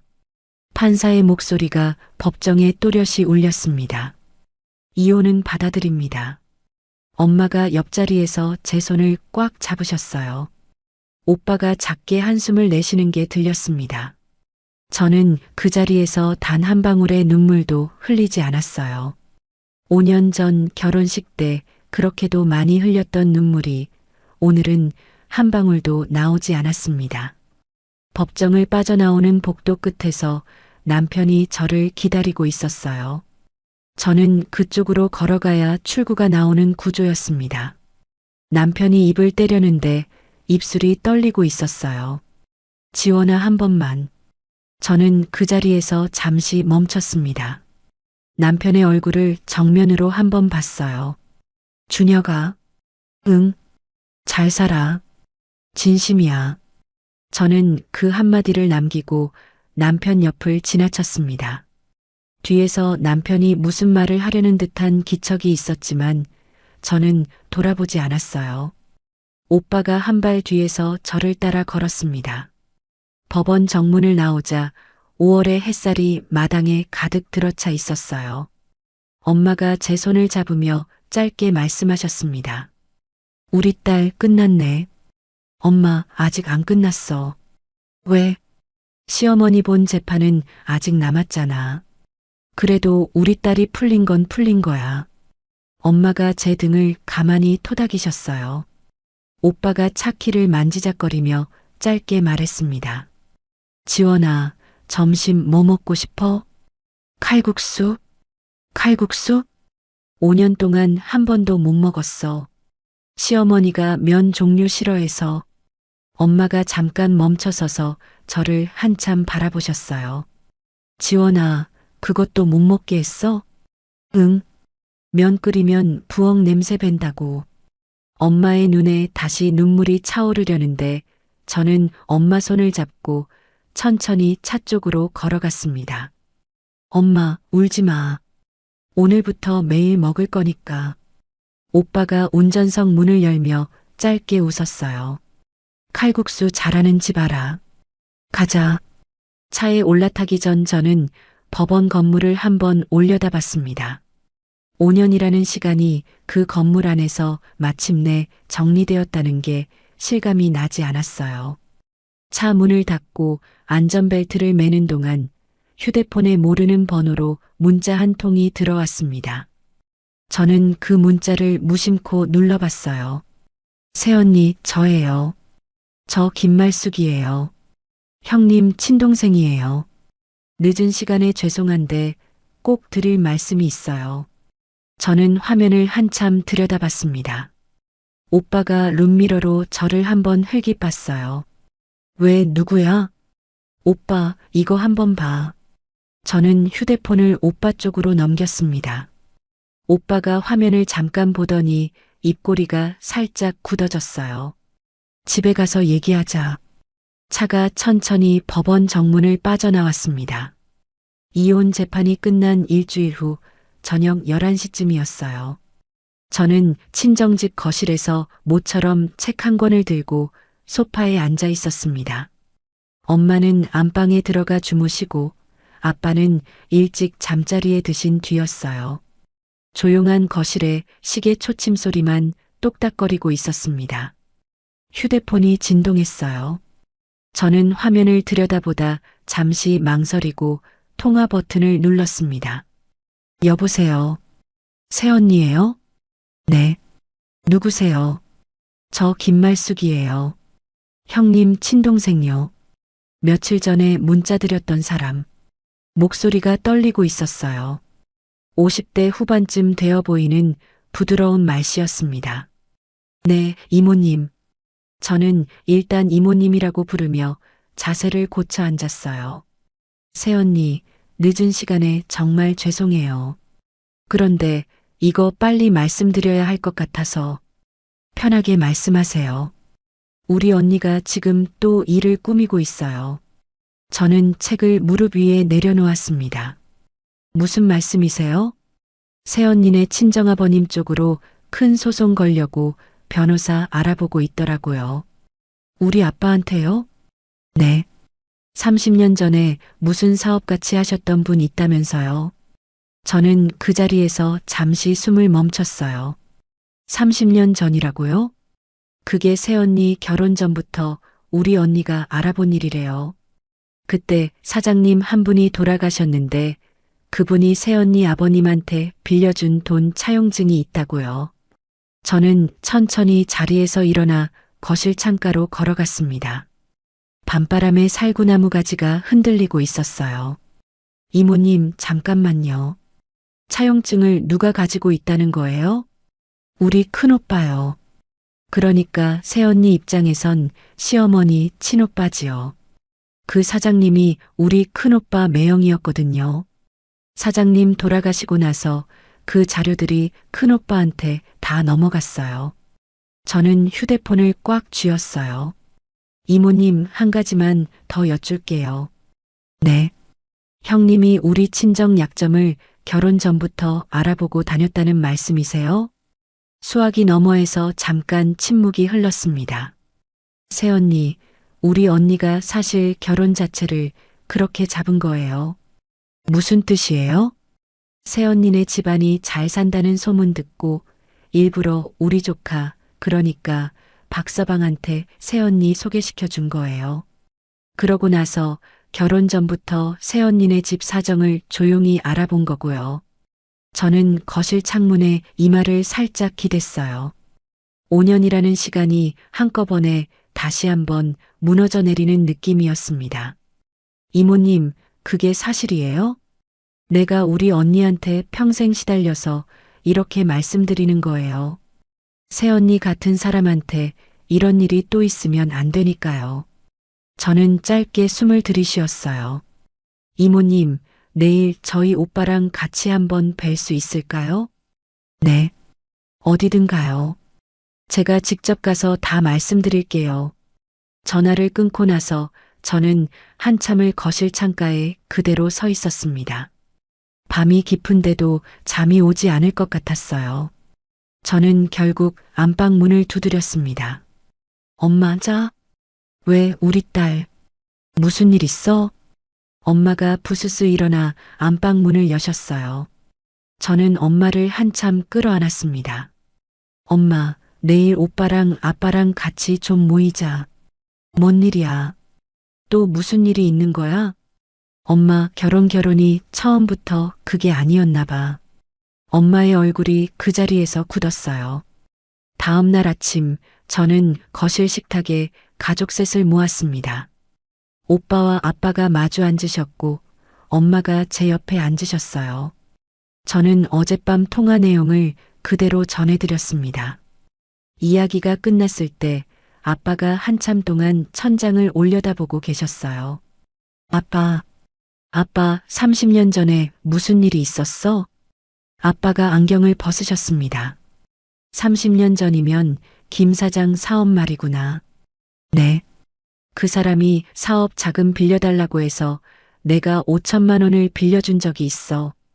그때는 큰 돈이었지. 오빠가 조심스레 물었어요. 아빠, 그 돈은 어떻게 됐어요? 3년 만에 다 갚았어. 마지막 갚을 때 차용증 돌려달라고 했는데 김 사장이 어디 뒀는지 모르겠다고 찾으면 바로 보내주겠다고 했지. 그러고 1년 뒤에 김 사장이 갑자기 돌아가셨어. 그래서 그 차용증이 어디로 갔는지를 내가 30년 동안 마음에 걸려 하고 있었던 거야. 엄마가 눈을 동그랗게 뜨고 물으셨습니다.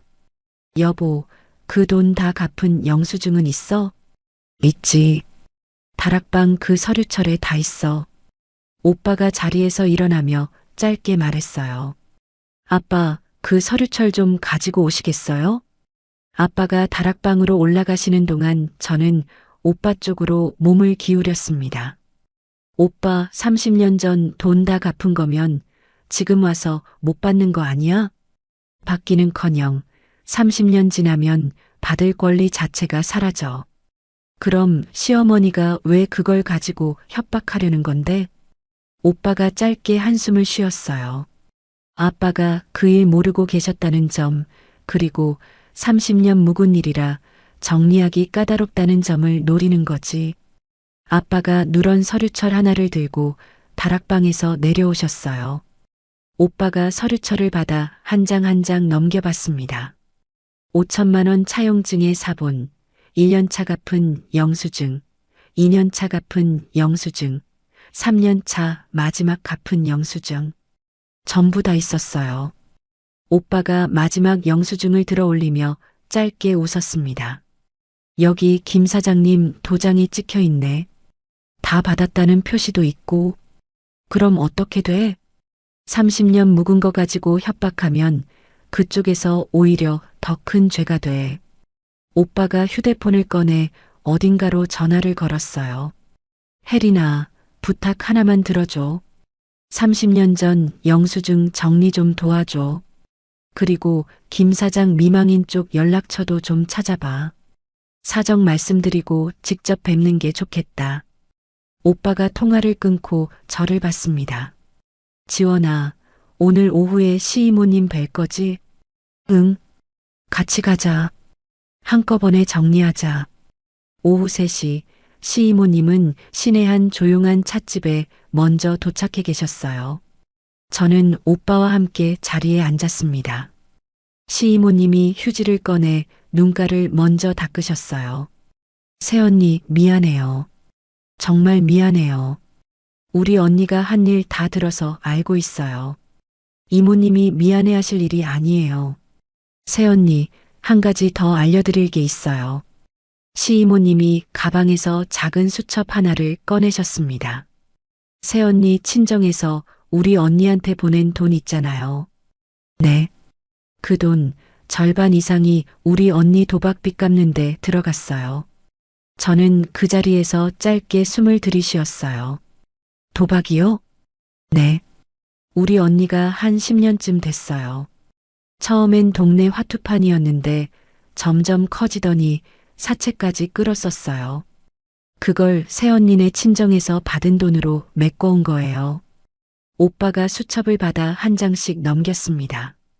날짜별로 시어머니가 빚을 갚은 내역이 빼곡히 적혀 있었어요. 이모님, 이 수첩 어떻게 가지고 계셨어요? 우리 언니가 사채 빌릴 때 보증인이 자꾸 나로 들어가 있더라고요. 그래서 내가 매번 따라가서 갚는 거 확인하고 기록해뒀어요. 안 그러면 내가 다 뒤집었으니까요. 새언니, 우리 언니가 새언니 친정 약점 잡고 협박하려는 거, 그거 절대 가만두면 안 돼요. 이번에 안 잡으면 평생 매달려 살아요. 오빠가 수첩을 가만히 덮으며 짧게 고개를 끄덕였어요. 이모님, 이거 정식 증언으로 써도 될까요? 써주세요. 내가 직접 법정에도 나갈게요. 저는 시이모님을 한참 바라봤습니다. 평생 친언니에게 시달려온 분의 얼굴에는 같은 가족이라는 게 얼마나 무서운 일인지 그대로 새겨져 있었어요. 찻집을 나와 친정으로 돌아오는 차 안에서 저는 차창에 머리를 기댔습니다. 오빠가 룸미러로 저를 한번 봤어요. 지원아, 괜찮아? 오빠, 나 5년이 아니라 그 전부터였대. 그래. 결혼 자체가 함정이었던 거잖아. 오빠가 한참 침묵하다 짧게 말했습니다. 지원아, 한 가지만 기억해. 뭐? 네가 함정에 빠진 게 아니야. 네가 그 함정에서 빠져나온 거야. 5년 만에. 저는 차창 밖을 한참 바라봤어요. 해가 지고 있었습니다. 그날 밤 저는 친정집 옥상에 올라갔어요. 5월의 밤바람이 시원했습니다. 옥상 난간에 기대서서 한참을 그렇게 있었어요. 분노가 가슴 끝까지 차오르는데 이상하게 동시에 묘한 가벼움이 함께 올라왔습니다. 이제는 정말로 끝낼 수 있다는 느낌이었어요. 엄마가 옥상 문을 살짝 열고 짧게 부르셨습니다. 지원아, 추워. 들어와. 엄마, 잠깐만. 그래. 천천히 와. 저는 옥상에서 마지막으로 한 번 더 깊이 숨을 들이쉬었어요. 내일 아침에는 오빠가 시어머니 친오빠 쪽으로 정식 연락을 보낼 거라고 했습니다. 저는 천천히 옥상 문 쪽으로 걸어갔어요. 시이모님의 결정적인 증언과 새로 드러난 협박 정황이 더해지면서 시어머니는 본 재판 항소심에서 결국 실형 1년 6개월을 선고받았습니다. 폭행과 욕설, 그리고 30년 묵은 차용증으로 친정을 협박하려 한 일까지 모두 인정된 결과였어요.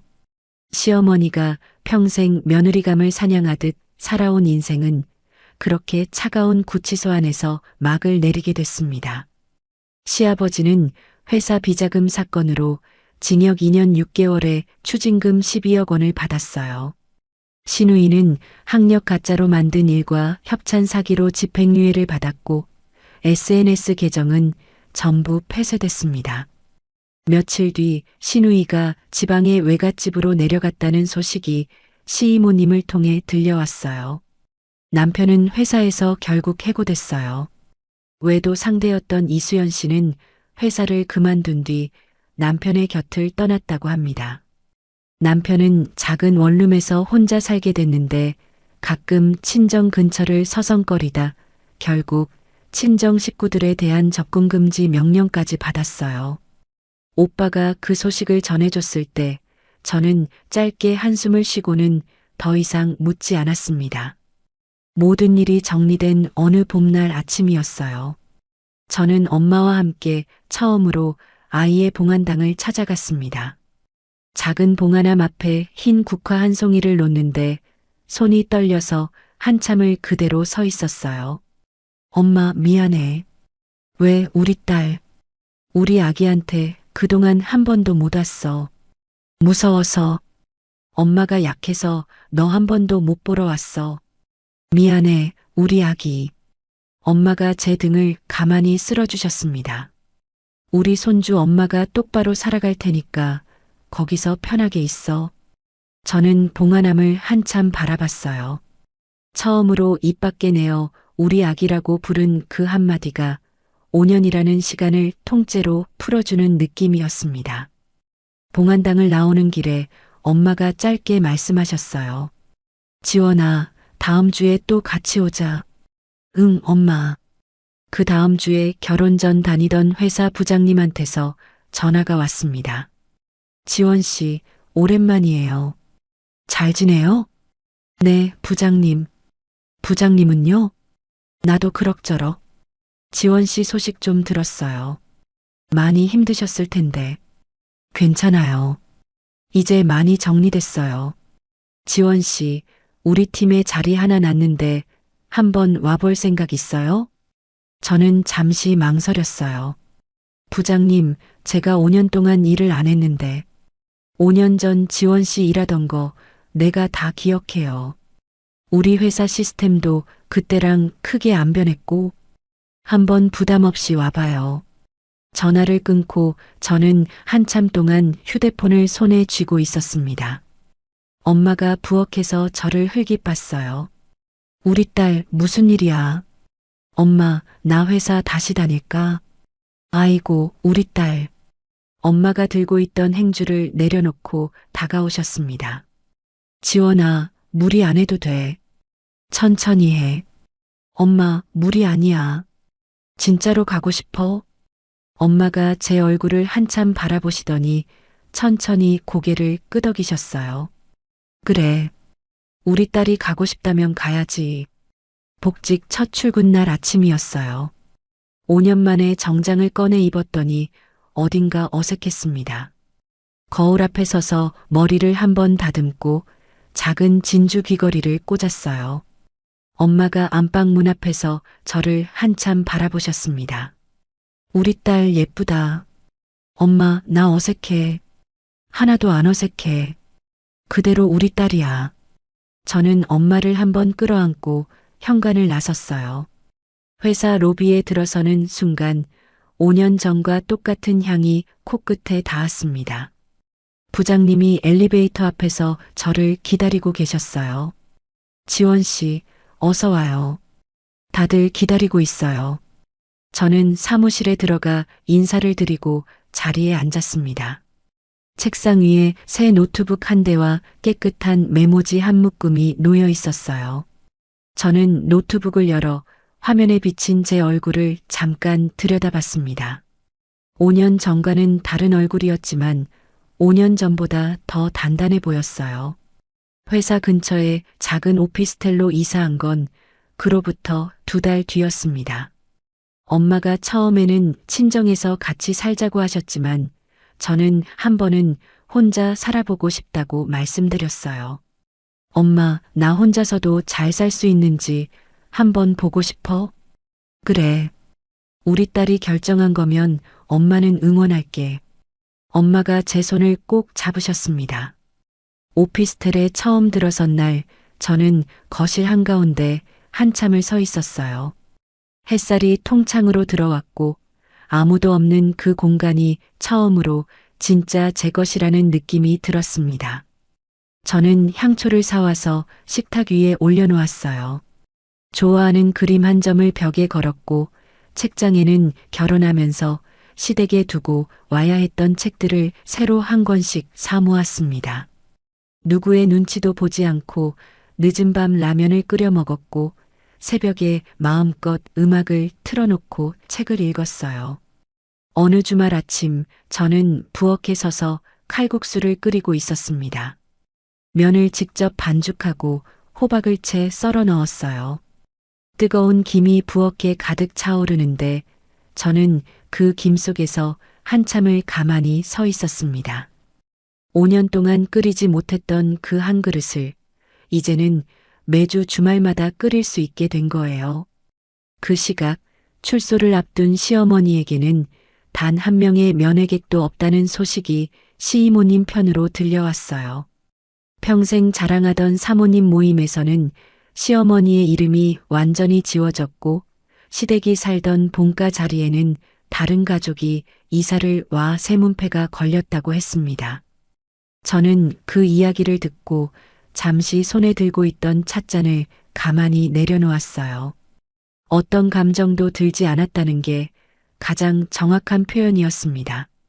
복직 6개월 뒤 어느 가을 오후였어요. 회사에서 사내 강연 프로그램을 진행했는데 부장님이 저에게 짧은 강연 하나를 부탁하셨습니다. 지원 씨, 여성의 자립이라는 주제로 짧게 한번 해줄 수 있어요? 제가요? 지원 씨가 적임자예요. 다른 사람이 아니라. 저는 일주일 동안 원고를 썼다 지웠다를 반복했어요. 강연날 아침, 저는 회사 강당 단상 위에 섰습니다. 맨 앞줄에 엄마와 오빠가 앉아 있었어요. 그 옆자리에는 한유라 씨가 환하게 웃으며 손을 흔들고 있었습니다. 저는 마이크 앞에 서서 잠깐 숨을 골랐어요. 안녕하세요. 마케팅팀 서지원입니다. 객석에서 짧은 박수가 나왔어요. 오늘 저는 화려한 성공담을 말씀드리려고 이 자리에 선 게 아닙니다. 저는 5년 동안 가족이라는 이름으로 누군가에게 매일 조금씩 무너져 내린 사람이었어요. 객석이 조용해졌습니다. 그 5년 동안 제가 한 일은 단 하나밖에 없었어요. 매일 그날 있었던 일을 작은 수첩에 적은 일이요. 저는 잠깐 객석을 둘러봤어요. 무언가가 잘못됐다는 걸 알면서도 입 밖에 내지 못하는 분들이 계시면 일단 적기부터 해보시라고 말씀드리고 싶어요. 적고 모으고 누군가에게 도움을 청하는 일. 그 3가지가 저를 살렸습니다. 엄마가 객석에서 코끝을 훌쩍이는 게 단상 위에서도 보였어요. 오빠가 옆에서 엄마 어깨를 가만히 두드리고 있었습니다. 강연이 끝나고 나오는 길에 한 후배 여직원이 다가왔어요. 20대 후반쯤 되어 보이는 직원이었습니다. 선배님, 네. 저도 비슷한 상황을 겪고 있어요. 저는 그 후배의 손을 잠시 잡았어요. 손끝이 차가웠습니다. 혼자 견디지 마세요.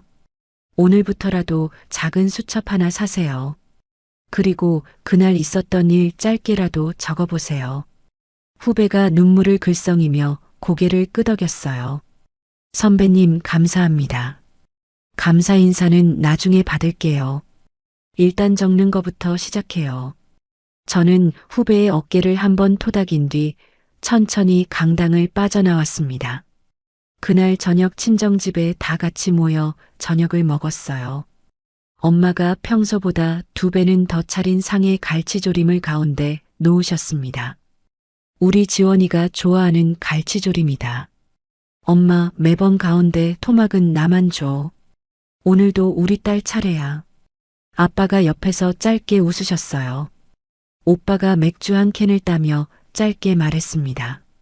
지원아, 오늘 강연 잘했어. 오빠가 와줘서 잘한 거야. 엄마가 제 밥그릇 위에 갈치 가운데 토막을 정성스레 올려주셨어요. 저는 젓가락을 들었습니다. 밥 한 술, 갈치 한 점, 그리고 따뜻한 미역국 한 모금. 그게 그렇게 행복한 일인지를 저는 5년이 지나서야 알게 됐어요. 식탁 너머로 엄마와 아빠가 두런두런 얘기를 나누시는 게 들렸습니다. 오빠가 저에게 새 김치 한 조각을 덜어주며 짧게 물었어요. 지원아, 오피스텔은 살만해? 응, 너무 좋아. 엄마가 매주 반찬 챙겨주신다며. 매주 2번이야. 너무 많이 가져다 주셔. 엄마가 옆에서 짧게 웃으셨어요. 우리 딸 살 빠질까봐 그래. 저는 밥그릇을 한 번 더 비우고 천천히 젓가락을 내려놓았습니다. 창밖으로 봄이 다시 오고 있었어요. 마당의 살구나무 가지에 작은 꽃봉오리가 맺혀 있는 게 식탁에서도 보였습니다. 저는 그 꽃봉오리를 한참 바라봤어요. 5년 전 그 살구나무 아래에서 엄마가 해주셨던 말이 다시 떠올랐습니다. 지원아, 시집가서 무슨 일이 있어도 우리 집은 너 편이야. 알지? 저는 그 말의 무게를 5년 만에 진짜로 알게 됐어요. 엄마가 식탁 너머로 저를 한 번 봤습니다. 우리 딸 더 먹어. 엄마, 나 배불러. 한 술만 더. 저는 웃으며 다시 젓가락을 들었어요. 따뜻한 밥 한 술이 입안에 들어오는 순간 5년 동안 잃어버렸던 제 자신이 비로소 돌아온 느낌이었습니다. 저는 천천히 그 한 술을 씹어 삼켰어요. 여러분, 오늘 이야기 어떻게 들으셨나요? 저는 이 이야기를 읽으면서 한 장면이 자꾸 머릿속에 맴돌더라고요. 지원 씨가 환자복 차림으로 길바닥에 주저앉아 떨리는 손으로 오빠한테 전화를 거는 그 장면이요. 세상에서 가장 외롭고 비참했을 그 순간에 지원 씨가 무너지지 않고 한 발 한 발 걸어 나올 수 있었던 건 사실 아주 작은 것 하나 덕분이었지요. 침대 및 작은 상자 하나, 그 안에 차곡차곡 쌓아온 5년치의 기록. 저는 그게 단순한 증거가 아니라 지원 씨가 자기 자신을 한 번도 포기하지 않았다는 가장 확실한 증거가 아니었나 싶어요. 세상에 나를 지켜줄 사람이 아무도 없을 것 같은 날에도 정작 나를 살리는 건 그동안 내가 나 자신에게 묵묵히 해온 작은 일들이더라고요. 오늘 하루 별일 없이 보내신 것 같아도 그렇게 견뎌낸 하루하루가 언젠가 나를 살리는 가장 단단한 뿌리가 될 거예요. 오늘 이야기 속 지원 씨에게 여러분은 어떤 말을 건네주고 싶으신가요? 따뜻한 응원이든, 통쾌한 한마디든, 같은 시간을 지나온 분의 진심 어린 공감이든, 무엇이든 좋습니다. 댓글에 여러분의 한마디를 꼭 남겨주세요. 오늘도 이 긴 시간 끝까지 함께 해주셔서 진심으로 감사드립니다. 다음에도 통쾌하고 시원한 이야기로 찾아뵙겠습니다.